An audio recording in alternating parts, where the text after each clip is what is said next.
All right, let's go to Palki Sharma Upadhyay first. Palki, we understand that you are now in Tel Aviv. You've been there on the ground in Jerusalem as well as Tel Aviv. What's the latest? The latest is that I have a very special guest with me, Archit, tonight from Tel Aviv, Anat Bernstein. She's the head of the India-Israel Chamber of Commerce. Anat, good evening. Thank you for speaking with us and welcome to WION. Hi, thank you. Thanks for coming. So we're looking forward to the Indian Prime Minister's visit and a lot of high-profile visits that we've seen from India to Israel. How is it shaping up in the area of trade relations between the two countries? What are you looking forward to? We're actually, the trade relations now is about 5 billion bilateral trade. We believe that the potential is triple this amount. Right. So it will not happen within a day, but I think that Modi's visit and the big interest from Israel in India will just grow. And with the interest of India in Israel as well, I think that we can reach this potential within 5 years. I was speaking to some Indian students in Jerusalem earlier today, and they said that they're really looking forward to meeting the Indian Prime Minister, not just them, but some of their Israeli classmates, and that's the sentiment that you've also picked up. I mean, just only today I got 10 phone calls. Can I get a photo op with Prime Minister Modi? And I said, let me try. He became really a star here, and everybody look forward to his visit. And it's going to be a historical visit. It's the first time that an Indian Prime Minister comes to Israel, and that's really history in the make. Right, and the bedrock of this relationship has been the strategic ties, the defense deals, but now it's expanding. And how? From agriculture to IT to trade to education and tourism, the bilateral engagement is going into many spheres.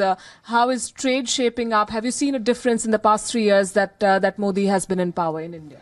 Definitely, in the sense that I'm in India for 20 years now, so I have something to compare to. And the interest from Israeli companies is growing, from the largest companies that everybody understands that he needs to be in India. India is not just an episode. It's a long-term planning. And I think that 50% at least of the Israeli companies have now an India plan for them. And not just big companies, also startups that usually looked to US and Europe now are looking to India, and they shape their business to fit the Indian needs. And that's a big change that I see in the past 2-3 years, because India gives a promise to people. Right. One of the slogans, if I may, of this government and this Prime Minister when he came to power was more governance, less government. Do you see a clear ease of doing business in India now, or do you still want things to change further? Of course, I want things to change further, but I do see a change. And I'll give you just an example. Invest India was here last week, and we brought to them one case that we need their help.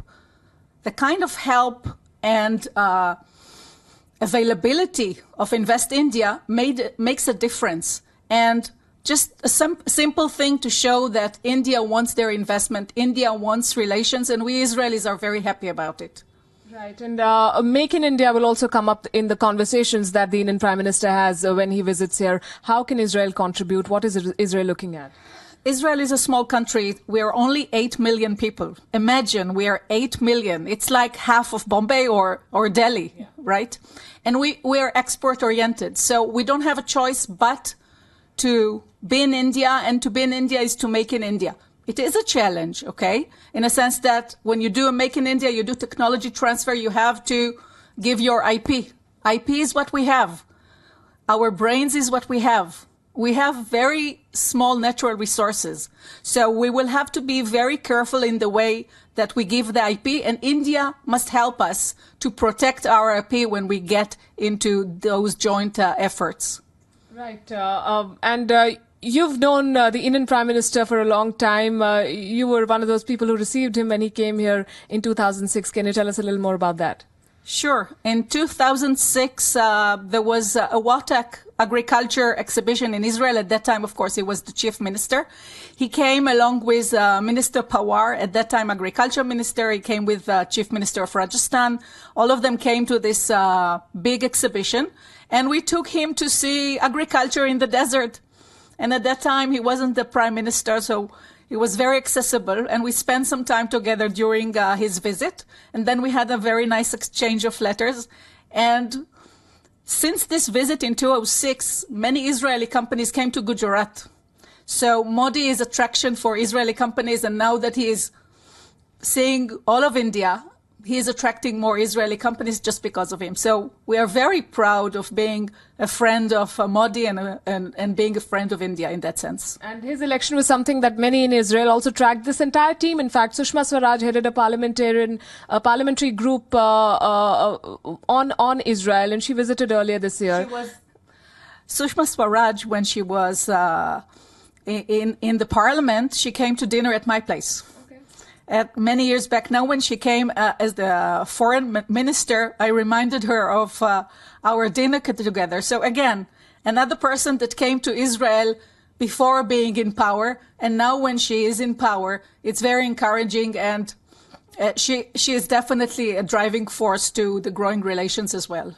Right. On a larger sort of dimension, what is Israel looking at from the Indian Prime Minister's visit and the so-called opening up and coming out from under the carpet of this relationship internationally? We say that we want our love to come in public. And Israel and India is definitely a true love story. And we have so much in common, and we have so much to do together. You have the economy, you have the people, we have the technology, they have the entrepreneurship, you have access to Arab countries we still don't have. So you have a lot to give us, and we hope that we have to give you. So we hope that this trip will state a mark that India and Israel are friends. That's a start. Then it will give a lot of encouragement for Israeli investors to go to India. And with the awareness to the India story, to the new India, to the modern India that this trip will give, I'm sure that many Israeli investors will want to go to India. Yes, we've spoken about all the good positives. What are the challenges going forward? The challenges, I mentioned IP protection, which is crucial for us, but also there is a business culture gap. And people are not aware of the business culture, but from my experience, this is a blocking stone in making things happen. So Indians have to learn the Israeli psychic, and so is Israelis. So what we're doing in my chamber is we're educating the Israelis to understand the Indian method, the India subtext. When an India says yes, what does it mean? Sometimes it's no, but Indians will not say no. And vice versa. Israelis are very direct. They're sometimes very pushy. Indian business people don't like it. And sometimes business will finish just because of some rudeness of Israelis, which is not rudeness. That's the culture of being very direct, going straight to the point, saying the price up front and not going in circles. So there is a gap here. The Indians should learn the Israeli way. The Israeli will learn the Indian way, and we'll find some common grounds. Yep. Do you believe the people-to-people contact is also growing over the past few years? It is amazing. First, you see a lot of students, as you mentioned, studying here. So the student exchange, the academia exchange, MBA in Tel Aviv is with Indian students. In the Technion, you have Indian students. In the Weizmann Institute, you have postdocs and PhD students. So this is one. We have, my office here is in the Diamond Exchange. So in the Diamond Exchange, we have a lot of Indians around. In this very building, TCS has an office. State Bank of India is just across the street. So there is a growing interest from India in Israel. Infosys opened here an office, and Tech Mahindra and many other companies are looking into Israel. So it's in the business, it's in the academia, it's in the culture. Gradually, people are watching more Indian movies. It's not there yet, okay? It's difficult to watch Bollywood movies in here, but still, the dramas are interesting for Israel. So in every aspect, you see interest in India. And it's not just Raj Kapoor for Israelis anymore. Yeah. It's more than that. Yes, and you've picked up Hindi as well. As we wrap this chat, I want you to say something in Hindi to people of India who are watching. मेरा हिंदी नहीं अच्छा है. धन्यवाद. All right. Thanks very much, Anat Bernstein. So this is the sentiment overwhelmingly in Israel as not just the people of Indian origin, 80,000 of them in this country, this very small country, Archit, but a lot of Israelis also looking forward to the visit of the Indian Prime Minister. It's back to you. All right, certainly, Palki. Tell her that her Hindi is actually better than my Hindi, so she should have nothing to be ashamed of. But really quickly, before I let you go, Palki, I know you've been there on the ground for a few days, shuttling between Jerusalem and Tel Aviv. Less than a month now to go before Modi's visit there. What are some of the preparation that you're seeing, and is there a lot of press about the Indian Prime Minister's visit? We know Benjamin Netanyahu tweeted last month, and they've exchanged a lot of pleasantries on Twitter. What's the mood like there with the relationship between the two countries? Well, those posts on Twitter are also an indication of the coming out, as we were talking about, that India is not trying to hide from the world, that it shares a relationship with Israel, both strategically, culturally, and in business terms. If you talk about the local press, I was speaking to some local journalists earlier today, and they said for them, the thrust of the highlight, rather, of this visit is the fact that the Indian Prime Minister will be coming to Israel and not visiting Palestine. And that, in a sense, is a leap. Is a huge step forward, that this de-hyphenation, and Israel sees this as a vote of confidence from India and a very, very significant gesture. There's also, a lot of relationship building between both the leaders, Netanyahu and Modi. In fact, they met back in 2014 in New York City. We also understand, the defense cooperation, the military ties, and, lots of things to discuss. Even the fact that there are about 40,000 Israelis who visit India. So certainly the relationship between the two countries are strong. Any idea on perhaps the agenda? Is this just more of a, Modi is visiting a lot of world leaders. He was in Europe. He'll be visiting Trump soon. Is just more of a diplomatic response and just, building allies, especially both India and Israel certainly wanting to fight terror.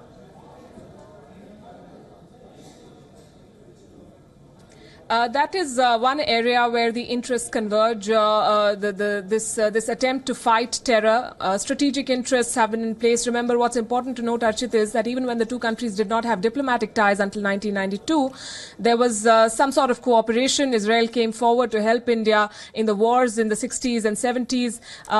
The Israelis were some of the first people to have landed in India when the Kargil conflict broke out and offered help. And that is something that the government of India, the people in the defense and foreign policy circles really appreciate and acknowledge that Israel has stood by India when the international community did not always do the same. Having said that, there have been a lot of high-profile visits. Last year, President Pranab Mukherjee came. This year, Sushma Swaraj came to mark 25 years of diplomatic ties between the two countries. And as we've been saying ad nauseum, the Prime Minister's visit will be the first by an Indian Prime Minister to Israel. So a lot going on in terms of bilateral engagements. They've met twice, as you said, along the sidelines of the United Nations Security Council in 2014 and later. Narendra Modi, as Anat also pointed out, is seen as a friend of India, as someone who opened the doors to Israeli investors, to Israeli technology in Gujarat as Chief Minister, and that has been going strong, and his coming to office at the center was welcomed by people in Tel Aviv and Jerusalem.